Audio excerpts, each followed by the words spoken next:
Commander Jack Riley stood at the viewport of the Earth Defense Fleet vessel Intrepid watching as the massive Varsari station grew larger against the backdrop of stars. After decades of searching the skies for intelligent life, humanity had finally made contact. And not just with any alien species, but with an advanced civilization that spanned 3 star systems. "Commander, we're receiving docking instructions," said Lieutenant Daniel Wright from his communication station. Riley nodded. "Take us in slow, Ensign Garcia. Let's not make any sudden moves our new friends might misunderstand." The bridge crew worked in focused silence. This mission would shape humanity's future among the stars. Earth had only developed faster than light travel 15 years ago, and most humans still lived on their home planet or in the small colonies in their solar system. The Varsari, by comparison, had been traveling between stars for over 1,000 years. Science Officer Olivia Grant approached Riley, tablet in hand. "Final briefing on Varsari customs, sir. Their greeting rituals are complex, but I've simplified them for our team." "Thank you, Olivia. Any last-minute concerns?" Grant hesitated. "Just intuition, sir. In all our communications, they've been formal but somewhat dismissive, like they're talking to children." Riley had noticed the same thing. "Keep your observations coming, but let's give them the benefit of the doubt. Cultural differences and all that." The Intrepid docked with barely a shudder. Riley assembled his team. Grant for scientific exchange, Wright for communications, and Security Chief Paul Nelson for protection, though Riley hoped they wouldn't need it. The Varsari delegation waited in the docking bay. They stood nearly 7 feet tall with iridescent blue skin that seemed to shimmer under the lights. Their 4 eyes, too large, too small, blinked in alternating patterns as the humans approached. "Commander Riley," said the lead Varsari, its translator converting complex tonal language into English, "I am First Emissary Kil Torath. The Confederation welcomes Earth to the galactic community." Riley performed the greeting ritual exactly as instructed, bowing at precisely 30 degrees, while touching his right shoulder with his left hand.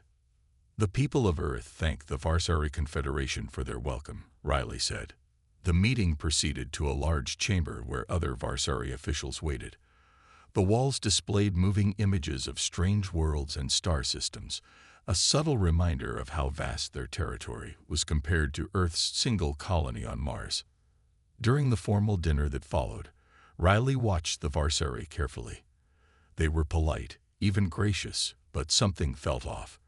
When they thought humans weren't paying attention, the Varsari exchanged glances that Riley recognized from his years of diplomatic service. The looks powerful people give when dealing with those they consider beneath them. Olivia Grant noticed too. During a brief moment alone, she whispered, "They called us promising younglings when they thought their translators were off." I caught enough of their language to understand that much. Riley kept his expression neutral. "Let's not jump to conclusions. We need this alliance." The negotiations lasted 3 days. The Varsari offered trade agreements, cultural exchange, and limited technology sharing. When Riley pushed for more access to their advanced medical technology, First Emissary Kil Torath smiled in that peculiar way that didn't reach any of his 4 eyes. "All things in time, Commander. Young species must develop at an appropriate pace." On the journey back to Earth, Riley reviewed the proposed alliance terms with his senior staff. "These technology exchange limitations seem one-sided," Lieutenant Wright pointed out. "And the trade ratios for raw materials heavily favor the Varsari," added Nelson. Riley nodded. "I have concerns, but it's our first interstellar alliance. Earth Central Command will make the final decision." When they reached Earth, Admiral Catherine Daniels was waiting. Her expression was eager as Riley presented the terms. "You look troubled, Commander," she said after reviewing the documents. "Just cautious, Admiral. The Varsari are offering a lot, but they're also keeping a lot back, and they seem to view us as primitives." Admiral Daniels smiled. "All new relationships have growing pains, Riley. This is everything we've worked for. The galaxy is finally opening to us. Riley nodded, but as he left the Admiral's office, he couldn't shake the feeling that humanity was making a dangerous mistake. 6 months after Earth signed the alliance with the Varsari Confederation, strange things began to happen. At first, they were small issues that could be explained away. Equipment failures at the new research station orbiting Jupiter, power outages at the Mars colony, supply ships arriving with spoiled food. Lieutenant Alan Martinez didn't believe in coincidences. As a military intelligence officer, he had been assigned to monitor the implementation of the Varsari Alliance. He sat in his small office at Earth Defense Headquarters, reviewing the latest incident reports. "Computer, show me the pattern of accidents over the last 3 months," he said. The screen displayed a timeline. Martinez frowned as he saw the pattern emerge. Each incident happened shortly after a Varsari ship had visited the location. His door chimed. Commander Jack Riley entered, looking tired. "You wanted to see me, Lieutenant." Martinez nodded. "Sir, I found something concerning about our new alien friends." For the next hour, Martinez showed Riley his evidence, the accidents, the timing, the way human expansion efforts seemed to face unexpected obstacles whenever they made progress. "That's not all," Martinez said. "Look at the trade numbers." The data showed Earth shipping massive amounts of rare minerals and biological samples to Varsari worlds. In return, they received technology that seemed impressive at first glance, but often failed to work as promised. "They're bleeding us dry," Riley said quietly. "Yes, sir. And there's more. Dr. Victoria Collins in xenobiology has been studying Varsari biological samples. She's found something interesting in their genetic structure." Later that day, Riley and Martinez met Dr. Collins in her lab. She was a small woman with intense eyes and quick movements. "The Varsari aren't what they seem," she said without preamble. "Their DNA contains markers of extensive genetic engineering, not for health or longevity, but for dominance." "What do you mean?" Riley asked. Collins displayed a complex molecular structure on her screen. "They've engineered themselves to produce pheromones that subtly influence other species, makes them seem more trustworthy, more impressive. It's not mind control, but it nudges perceptions." "That explains a lot," Martinez said. "There's more," Collins continued. "I've been translating texts from their cultural database, reading between the lines. They have a pattern. They find younger spacefaring races, establish alliances, extract resources, and eventually turn them into servant species." Riley's face darkened. "We need to take this to the Council." The Earth Diplomatic Council met in their chamber in Geneva. 12 representatives from Earth's major regions sat at a circular table. Admiral Daniels stood nearby as Riley presented their findings. "These are serious accusations, Commander," said Councillor Frank Peters, the head of the Council. "With evidence to back them up," Riley insisted. Admiral Daniels stepped forward. "While concerning, these findings are not conclusive. The Varsari have explained the accidents as unfortunate coincidences. The trade imbalance is temporary as we develop our infrastructure." "You can't seriously believe that," Martinez said. "Lieutenant," Daniels warned. "What about the colony on Proxima Centauri?" Collins asked. "We've lost contact with them 3 times in the past month. The Varsari say it's communication equipment failure, but our equipment doesn't just fail," Riley finished. Councillor Peters sighed. "The alliance is too important to jeopardize based on suspicions. We need concrete proof before we can confront the Varsari." "By then it might be too late," Riley argued. "Your concerns are noted, Commander," Peters said firmly. "But for now, you are ordered to take no action that might endanger our relationship with the Confederation. Is that clear?" Riley's jaw tightened. "Crystal clear, sir." As they left the council chamber, Martinez looked at Riley. "They're not going to help us, are they?" "No," Riley said. "They're too afraid of losing what they think they're gaining." Collins joined them in the hallway. "I just received a message from my colleague on Proxima Centauri. He said something's happening there. Something bad. Then the transmission cut off. Riley's eyes met Martinez, then Collins. I still have command of the Intrepid. You're thinking of disobeying orders? Martins asked. I'm thinking of protecting Earth, Riley answered. Who's with me? The Intrepid dropped out of faster-than-light travel at the edge of the Proxima Centauri system. Commander Riley had brought a skeleton crew, only those he absolutely trusted. Officer Olivia Grant stood at the science station. Lieutenant Martinez monitored security. Dr. Collins had insisted on coming to see the evidence firsthand. Communications Officer Daniel Wright sat ready at his console. Scan for Varsari ships, Riley ordered. Nothing on long-range scanners, Grant reported. That's odd. They said they had quarantined the entire system. Riley frowned. Keep your eyes open. They're here somewhere. The Intrepid moved toward Proxima Centauri II, where 5,000 human colonists had settled. As they approached, they saw the colony's lights still shining on the planet's surface. Life signs? Riley asked. Grant studied her readings. Human life signs present, but strange readings in the central administrative building. Energy signatures I've never seen before. Open a channel to the colony, Riley told Wright. After several attempts, a voice responded. This is Colony Director Pete Mason. You shouldn't be here. The quarantine. Director, this is Commander Riley.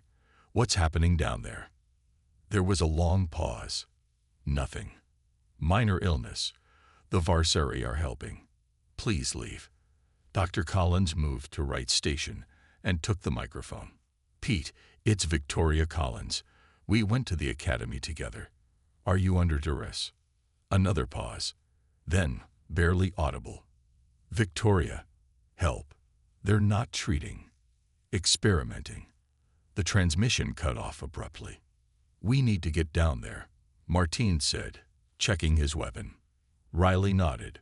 Martins, Grant, you're with me. Right, keep trying to reach the colony. Collins, analyze those energy readings. As the team prepared to board a shuttle, Wright called out, Commander, I'm picking up transmissions, not from the colony. It's Varsari communication, heavily encrypted. Wright's fingers flew over his console. I've been studying their language patterns. I think I can. There. Listen. A Varsari voice came through the speakers. Phase 3 progressing as planned. Human biological samples confirm vulnerability to compound ARC-7. Ready for wider dispersal when Grand Council gives authorization. Earth isolation nearly complete. The bridge fell silent. They're planning to poison us, Collins whispered. And cut us off from potential allies, Riley added. We need to get proof back to Earth. Martinez checked the scanner. Sir, I'm picking up energy signatures behind the moon. Ships powering up. Before Riley could respond, 3 Varsari warships appeared, moving fast toward the Intrepid Battle stations. Riley ordered. Right, record everything. We need to get this evidence back to Earth. The first Varsari blast hit the Intrepid's shields, making the ship shudder. Return fire, Riley commanded. Evasive maneuvers. The Intrepid fought bravely, but it was one science vessel against 3 warships. More hits landed. Systems began to fail. Shields at 30%, Grant reported. One more direct hit, and we're done. Martinez looked at the tactical display. Sir, if I can get to the auxiliary control room, I can reroute power to the engines. Give us enough for one jump to light speed. Too dangerous, Riley said. That section is exposed to vacuum. Martinez was already moving. Someone has to get this evidence back to Earth. Before Riley could stop him, Martinez was gone. Minutes later, as a Varsari ship lined up for a killing blow, the Intrepid's engines suddenly surged with power. We've got FTL capability, Grant shouted, but it won't last long. Right, status on Martinez? Riley asked. Wright's face was grim. He made it to auxiliary control, but there was a breach. He's gone, sir. Riley's jaw tightened. He gave his life so we could warn Earth. Let's make sure it wasn't in vain. Make the jump. As the Intrepid disappeared into faster-than-light travel, its systems failing and crew fighting to keep it together, Riley stared at the stars streaking past. They'll pay for this, he promised quietly. All of them. The Intrepid limped through space, trailing debris and venting atmosphere from multiple hull breaches. Emergency systems barely kept the ship functioning. In the medical bay, Dr. Collins treated the wounded while Commander Riley and Officer Grant worked to keep critical systems online. Status report, Riley called out, his hands deep in an electrical panel. Life support stable but limited to bridge and medical, Grant replied. Engines running at 15%. Communication systems damaged but functional. Officer Wright looked up from his console. Commander, we're approaching Earth space. I'm picking up transmissions. There's a blockade. Varsary ships surrounding Earth. Riley moved to the view screen. As they drew closer, he could see 12 Varsary warships in formation around Earth. A transmission came through. Attention Earth vessel Intrepid *. This is Ambassador Zinfar of the Varsary Confederation. Your ship is carrying a dangerous pathogen from Proxima Centauri Ida. You are ordered to surrender for quarantine procedures. Riley laughed bitterly.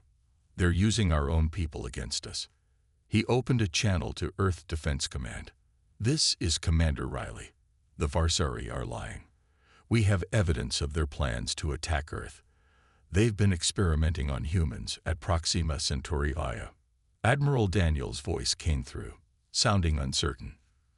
Commander, the Varsary insist you've been exposed to a contagion. They're offering medical assistance. They're the disease, Admiral. They murdered Martinez. They're planning to poison our colonies. You have to let us through. There was a long pause. I'm sorry, Commander. We can't risk. Riley cut her off and turned to Wright. Broadcast on all Earth frequencies. Military, civilian, everything. Now. Wright hesitated only briefly before nodding. You're live to every receiver on Earth, sir. Riley straightened his torn uniform. People of Earth, this is Commander Jack Riley of the Intrepid *. The Varsary have betrayed us. They've been sabotaging our colonies, experimenting on our people, and planning our destruction. We have proof. He nodded to Grant, who transmitted the data they'd gathered. The recordings from Proxima Centauri, the intercepted Varsary communications, everything. The Varsary ships blockading Earth aren't here to protect us. They're here to control us, to isolate us before we learn the truth. I've lost good people bringing you this warning. Don't let their sacrifice be in vain. The channel went silent. Minutes passed. Then Admiral Daniel's voice returned. Commander Riley, you are cleared for emergency landing at Luna Base.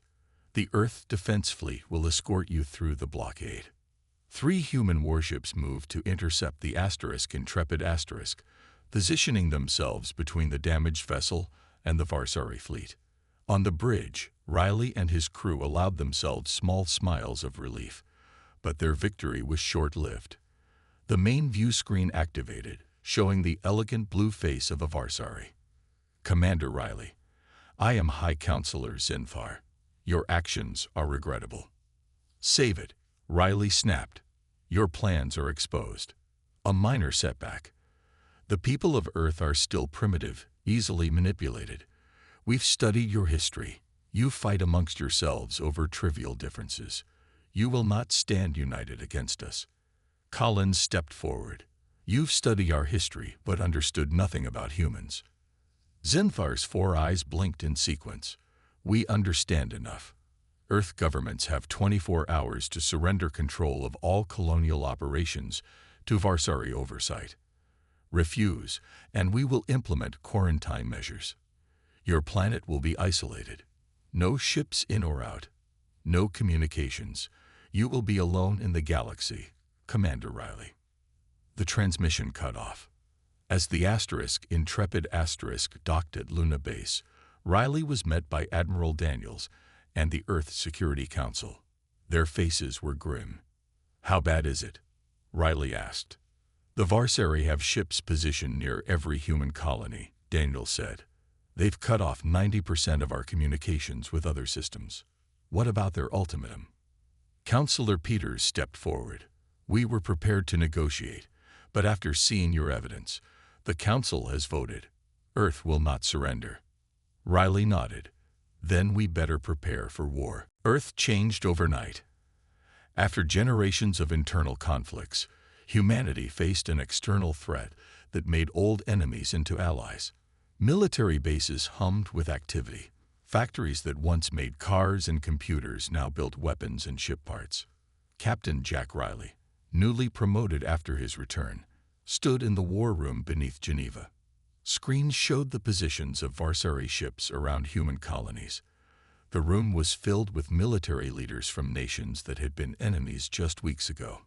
"The Varsari have superior technology in numbers," Admiral Daniels said, pointing to the display.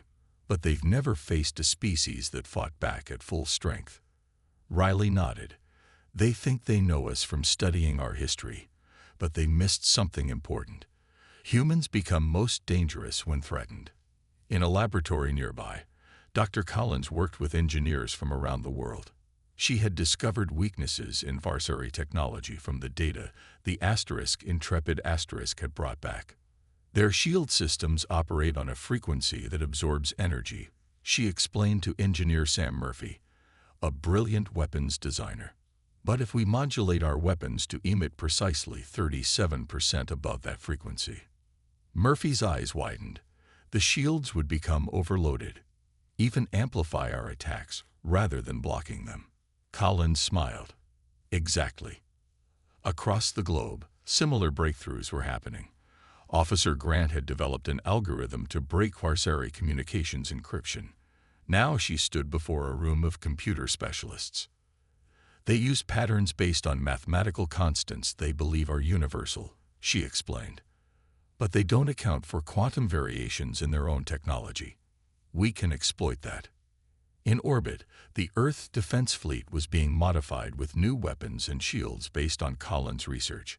Riley toured the refitted Intrepid now a warship rather than a science vessel. Officer Wright met him in the hangar bay. "Captain, I've been in contact with other species who have suffered under Varsari rule," Wright said. "They're willing to help if we can prove we can fight back." "They'll get their proof soon enough," Riley replied. The Varsari deadline passed. Their blockade tightened. Earth's leaders had expected an immediate attack, but the aliens seemed content to squeeze slowly, believing humans would panic and surrender. They had misunderstood humanity again. Admiral Daniels called a final meeting before the Earth fleet launched. Representatives from every nation stood together as she spoke. "The Varsari think we are primitive because we have fought each other throughout our history. What they fail to understand is that those conflicts taught us how to fight, how to adapt, how to win against overwhelming odds." She looked around the room. "We were not united before. We are now. Humanity will not bow to aliens who see us as lab rats or servants." Riley took command of a strike fleet of 30 ships. Before departure, he visited the memorial for Lieutenant Martinez and the others who had been lost. Dr. Collins found him there. "I finished the modifications to your flagship," she said. "The Varsari won't know what hit them." Riley nodded. "You're sure the weapons will work?"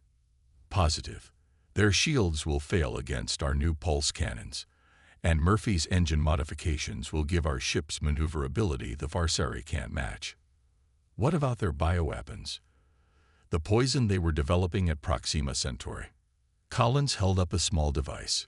"Neutralization field generators. Every ship and colony will have them. The Varsari spent years studying how to hurt us. We spent weeks learning how to hurt them back." Riley smiled for the first time in days. "Good work, Doctor." As dawn broke over Earth the next day, the human fleet launched. Not just military vessels, but converted civilian ships too. all armed with new weapons designed specifically to target Varsari weaknesses.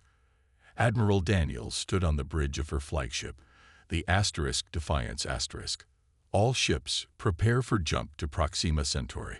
Operation Liberation begins now.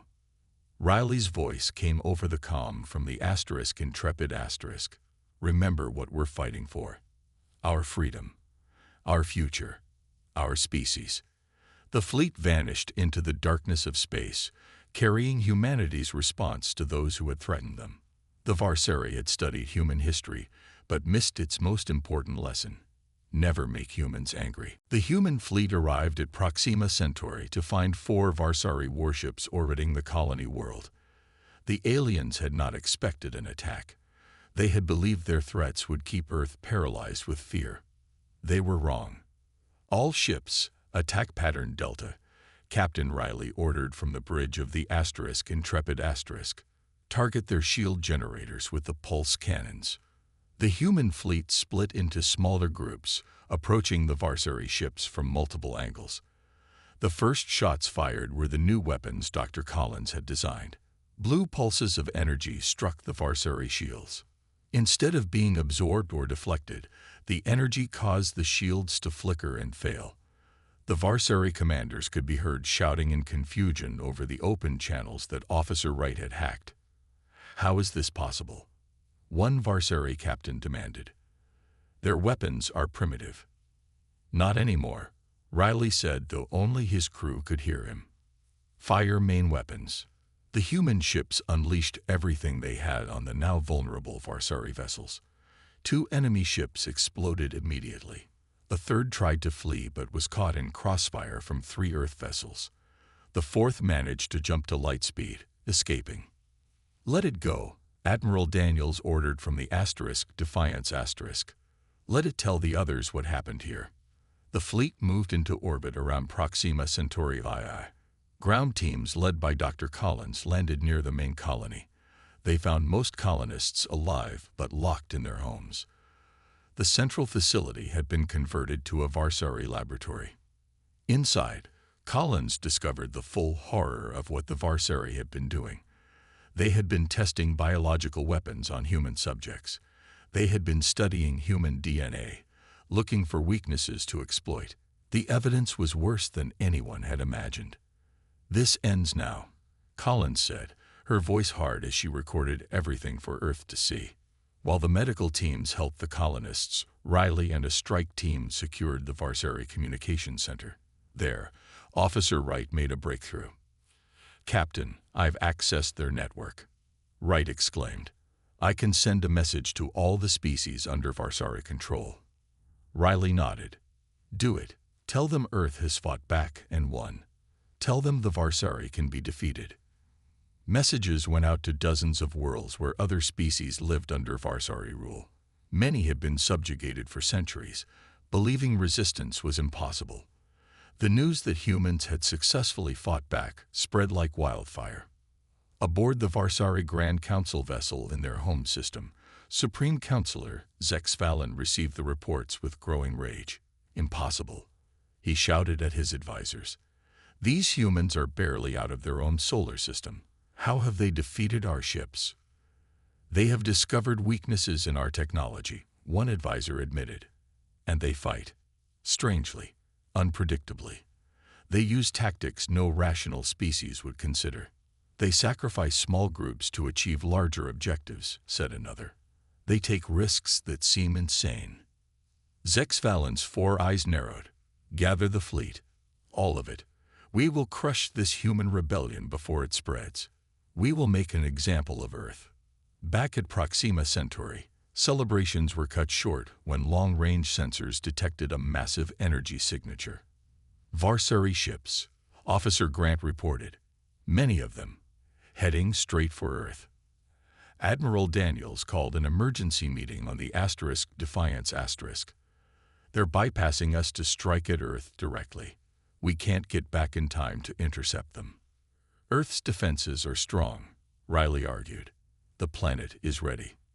But they're sending everything they have, Daniels countered. Our home defenses might not be enough. Riley studied the tactical display. Then we hit them from behind. They'll be focused on Earth. We can strike at their command ships when they're engaged." Murphy spoke up. "If we push the engines beyond safety limits, we might arrive only hours after they do." "Do it," Daniels ordered. "Earth will hold as long as it can. We'll hit them when they least expect it." The human fleet raced toward home, pushing their ships to the breaking point.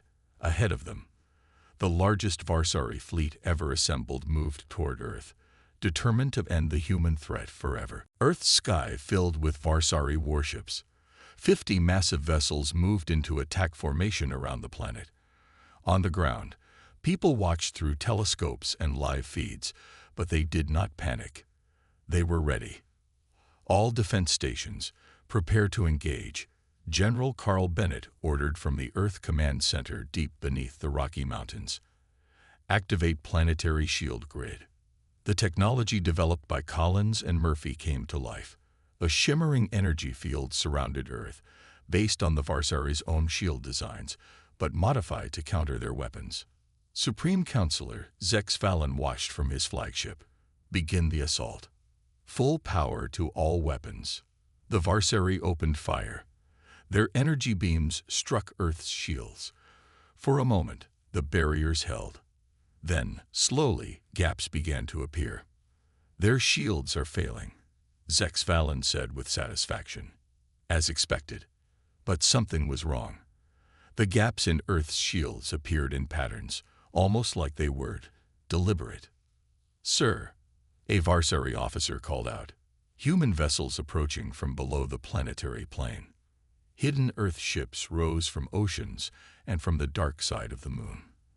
They fired through the deliberate gaps in the shields, targeting the Varsari vessels with perfect precision. Zex Fallon snarled. "A trap. Regroup and..."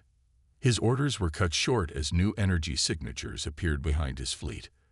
The human vessels from Proxima Centauri had arrived, led by the Intrepid and the Defiance *. "All ships, attack." Admiral Daniels commanded. "Target their command vessels." The Varsari fleet was caught between two forces. The Earth Defense Fleet attacked from below, while Riley's ships struck from behind. The space around Earth erupted in explosions and weapons fire. On the Intrepid Riley watched the battle unfold. "Right. Can you locate the Varsari flagship?" "Already found it, sir. The large vessel at the center of their formation." "Set course. We're going to end this." The Intrepid fought its way through the chaos, taking damage but pressing forward. When they reached the Varsari flagship, Riley led a boarding team including Grant, Collins, and Wright. Using the modified weapons, they cut through the Varsari defenses. They fought their way to the command center. There, Supreme Counselor Zex Fallon waited with his guards. "Humans," he said with disgust. "You have no idea what you've done. The Confederation has ruled this sector for 1,000 years. We bring order. You bring slavery," Riley countered. "You experiment on other species. You destroy anyone who might threaten your power." "It is the natural order," Zex Fallon insisted. "Advanced species guide lesser ones." Collins stepped forward. "We're not lesser. We're different. You never understood that." Around them, the battle was turning. The Varsari ships, confused by the human tactics and vulnerable to their weapons, were being destroyed or retreating. Centuries of unopposed dominance had made them overconfident and inflexible. "Surrender," Riley told Zex Fallon. "End this now." The Supreme Counselor's 4 eyes blinked rapidly. "How? How has this happened? You are so young, so primitive. Your species has barely left its home world." "That's your mistake," Riley said. "You think age equals wisdom, strength. But youth means adaptation, innovation. You've been doing things the same way for 1,000 years. We change and grow every day." As Varsari officers surrendered throughout the fleet, Zex Fallon was taken into custody. The battle for Earth was over. Humanity had won. 1 month later, representatives from a dozen alien species gathered on Earth. Many had been under Varsari control for centuries. Now they were free, thanks to humans. "We form the Galactic Alliance today," Admiral Daniels announced. "Equal partners, respecting each other's differences and learning from each other's strengths." As the ceremony concluded, an alien delegate approached Riley. "Your species did something no one thought possible," the delegate said. "You defeated the Varsari at the height of their power." "How?" Riley thought about Martinez, who gave his life to warn Earth. About Collins and Murphy, who turned Varsari technology against them. About every human who fought when surrender seemed easier. "They made a simple mistake," Riley said. "They made humans angry. Throughout our history, that's always been a fatal error.